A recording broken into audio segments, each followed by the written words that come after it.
네, 그러면 우리 온라인 강의를 시작해 보도록 하겠습니다. 오늘은 이제 바이든 시대를 읽는다 두 번째 시간인데요. 먼저 지난 첫 번째 강의 때 조금 그 마지막 하반부에 좀 다루다가 말았는데 시간이 다 돼서요. 오늘 이제 그것과 이어서 조금 진행을 해보도록 하겠습니다. 달러하고 원유 전망을 먼저 해볼 텐데요. 네, 이거는 이제 지난 25년간 달러와 가치 추세를 보여주는 그래프입니다. 뭐 여러분들이 쉽게 어디서나 구할 수 있는 그래프고요.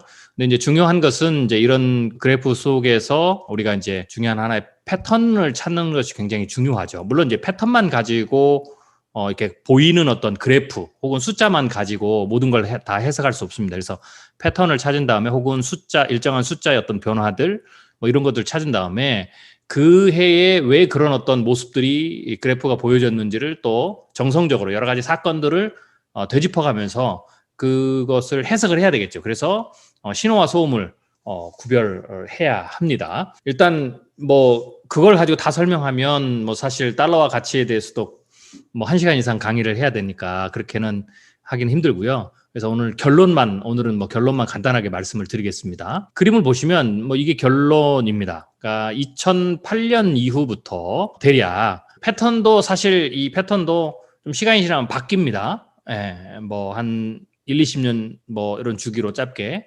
그래서 2008년 뭐 보시면 알겠지만 뭐 2005년, 4년, 5년 그 이후하고는 조금 달라요. 그래서 그 이전에 2004, 5년 이전의 패턴들 같은 경우에는 좀 약간 또 다른 해석을 해야 되는 거고요. 뭐 중요한 건 또 그 패턴이 지금에 또 맞지 않으니까 일단 시간 구간을 2004년, 5년 이후로 해서 현재까지의 패턴 시간을 잡고 그 안에서 이제 나타나는 패턴이죠. 그래서 이 시간이 지나면 국제 질서도 변하고 뭐 여러 가지도 변하니까 그것이 반영되면서 큰 거시적 패턴이 변하는 거거든요. 그래서 뭐 장기 뭐 100년의 패턴을 보는 것도 중요하지만 또 때로는 이렇게 좀 최근의 패턴, 새로운 패턴이라고도 할 수 있죠. 이걸 보는 것도 굉장히 중요해요. 그래서 일부 좀 구간을 좁혔습니다.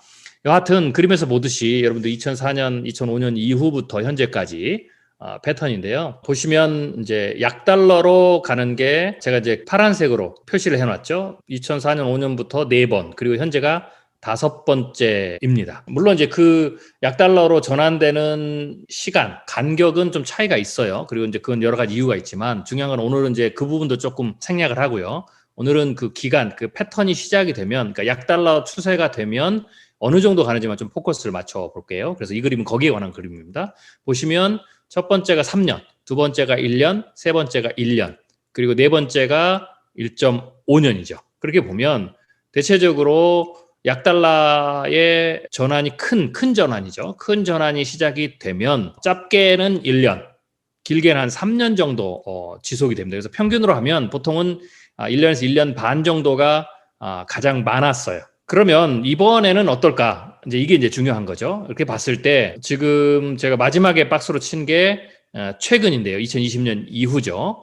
그래서 3월 달에 코로나 사태가 터지고 돈을 퍼부은 때부터 이제 또 갑작스럽게 약달러 추세로 전환해. 그 전까지는 이제 강달러 추세로 가다가 뭐 구간별 약달러 추세가 1.5는 있었지만 이제 강달러로 다시 돌아서다가 다시 그것 때문에 이제 약달러로 돌아선 거죠. 약달러가 만들어지는 가장 큰 이유는 이 달러화 가치가 기축통화이기 때문에요. 달러의 유동성입니다. 그러니까 돈을 많이 풀면 그렇게 되는 거예요. 실제로 그 부분이 좀 더 물론 이제 미국의 경제가 안 좋아진다, 펀더멘털이 약하다, 그러면 이제 달러가 약세가 되겠죠. 그렇지만 최근이라는 것은 물론 그 이전에도 연준이 굉장히 많은 돈을 풀었지만 말 그대로 헬리콥터 머니라고 할 수 있는 그냥 돈을 거의 뭐 살포하다시피 하는 거는 2008년 전후부터거든요. 2008년 전에는 여러분이 눈여겨보셔야 될 게 2000년도, 2001년도에 미국에서 IT 버블 붕괴가 크게 있었죠. 3차 산업혁명 1차 버블이죠. 그러면서 경제가 쫙 곤두박질 칠 때 그때부터 사실 돈을 풀기 시작했어요. 그러면서 그 돈 풀기가 가장 극대화되는 게 이제 2008년 서브프라임 모기 사태 터지기 직전까지죠. 그러면서 그 돈이 뭐 주식시장은 계속 내려가고 있었으니까 그리고 반등이 굉장히 더뎠거든요. 그렇기 때문에 이게 이제 돈이 부동산으로 많이 갔어요. 그러면서 이제 부동산 버블이 쭉 올라왔죠. 그러면서 그때까지 돈이 굉장히 많이 풀린 기간이었어요. 그러면서 2008년 서브프라임 모기 사태가 이제 터지니까 이제 글로벌 위기가 생기니까 돈이 많이 풀려도 미국의 의존도가 높아지니까 일시적으로 그래프에 보듯이 2008년 이후에 빠르게 강달러로 전환됐다가 다시 돈을 이제 푸니까 약달러 가고, 또 유로발 위기가 오니까 다시 강달러로 올라갔다가 그 다음에 다시 돈이 계속 풀리니까 약달러 추세로 갔죠. 그래서 이게 대체적으로 유동성과 굉장히 크게 관련이 있는 게 지금 최근에 요 패턴이다라고 보시면 돼요. 이번에 그래서 돈을 역시 푼 거죠. 이 유동성 장세와 일단은 연관이 돼 있는 거고요. 그렇게 봤을 때 우리가 두 가지를 추론할 수 있는데, 하나는 유동성 장세를 굉장히 길게 끌고 간다. 굉장히 길게 끌고 간다. 그러면 이번에도 역시 3년짜리 약달러 추세가 될 가능성이 있습니다. 그렇지만 거기에 플러스해서 만약에 미국 경제가 굉장히 빠르게 좀 회복되는 추세로 간다면, 그러면 이게 3년보다는 좀 짧을 가능성이 있어요. 그래서 이번에는 3년짜리보다는, 그리고 실제로 보면 이 유동성에서 그래프 보면 3년짜리가 버블 붕괴 직전이거든요. 오히려 버블을 쭉 끌어올릴 때, 부동산 버블을 쭉 끌어올릴 때 나타나는 거기 때문에 이 3년짜리가 지금하고는 약간의 패턴이 미묘한 차이가 있어요. 그래서 이번에도 역시 3년짜리보다는 대체적으로 1년 혹은 1.5년 정도의 추세를 나타낼 가능성이 꽤 있다라고 보시면 되고요. 그러면 작년 3월부터 돈을 풀기 시작했으니까 약달러 추세가, 그렇지만 최근에 보시면 약간 어떻게 됐습니까?